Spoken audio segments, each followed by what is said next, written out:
Hello everyone, আজকে সরস্বতী পুজো উপলক্ষে একটা কার্ড বানাচ্ছি। আসলে কিছু জায়গায় নিমন্ত্রণ করার ছিল আমাদের পুজো উপলক্ষে, তাই জন্য কার্ড বানাচ্ছি হাতেই।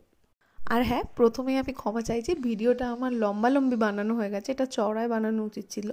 আসলে প্রথম বানাচ্ছি তো, তাই জন্য একটু মিস্টেক হয়েই যাচ্ছে। আশা করছি কনসেপ্টগুলো আমি তাড়াতাড়ি মাথায় ঢুকিয়ে নেব। তো যাই হোক, এখানে প্রথমেই আমি একটা হাঁস এঁকে নিয়েছি, যেহেতু মা সরস্বতী হংস বাহিনী। তারপর মাঝখান থেকে একটা খাতা এঁকে নিলাম। তারপরে একটা পদ্ম ফুল এঁকে নিচ্ছি, যেহেতু মা সরস্বতী পদ্মের ওপর বসে থাকে সেই কারণে। এরপর মায়ের মুখের স্ট্রাকচারটা দিয়ে নেব একটু। তারপর হঠাৎ মনে পড়লো যে বীণাটা বাদ গেছে, তাই জন্য আগে বীণাটা এঁকে নিলাম।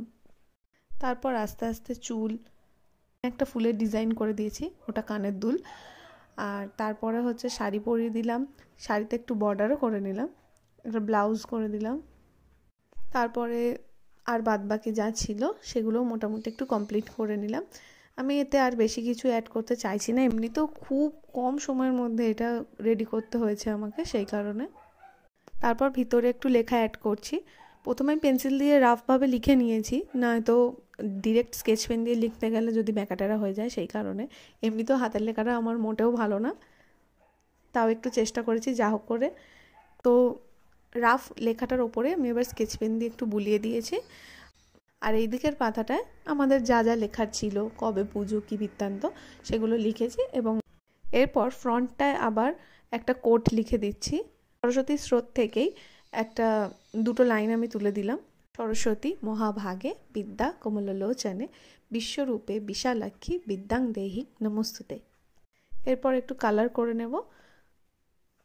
ফার্স্টেই ফেসটা করে নিলাম, তারপরে শাড়ি, ব্লাউজ, বর্ডার। মা সরস্বতী বাসন্তী কালারেই আমার অন্তত সব থেকে বেশি ভালো লাগে, তাই আমি শাড়িটা বাসন্তী করেছি। এরপর পদ্ম ফুলটা একটু কালার করে নিলাম। আর পদ্ম ফুলের মাথার দিকগুলো একটু নিয়ন পিঙ্ক দিয়ে শেড করে দিয়েছি, যাতে বোঝা যায়। তারপরে বীণাটা কালার করে নিচ্ছি।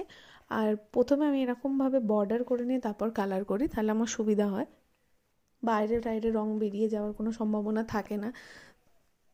এরপর চুলটাও আমি সেমভাবে আগে বর্ডার করে নিচ্ছি, তারপরেই কালারটা ফিল করছি। এবার স্কেচ পেন দিয়ে জুয়েলারিগুলো একটুখানি কালার করে দিলাম।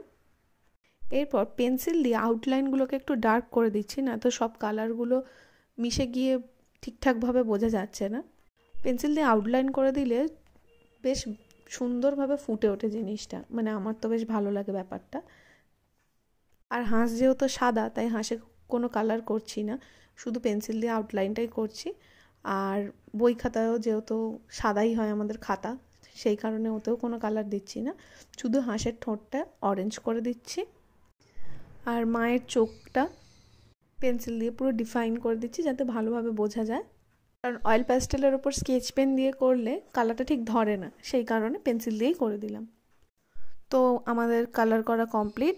ভেতরে আমি এরকমভাবে লেখাগুলোও সব কমপ্লিট করে দিয়েছি। এরকম দুটো কার্ড বানিয়েছি, একটার ভেতরে লেখাটার পাশে আমি আবার একটু ডিজাইনও করে দিয়েছি। তো কেমন হয়েছে সবাই অবশ্যই জানিও, আর ভালো লাগলে লাইক, শেয়ার অ্যান্ড সাবস্ক্রাইব।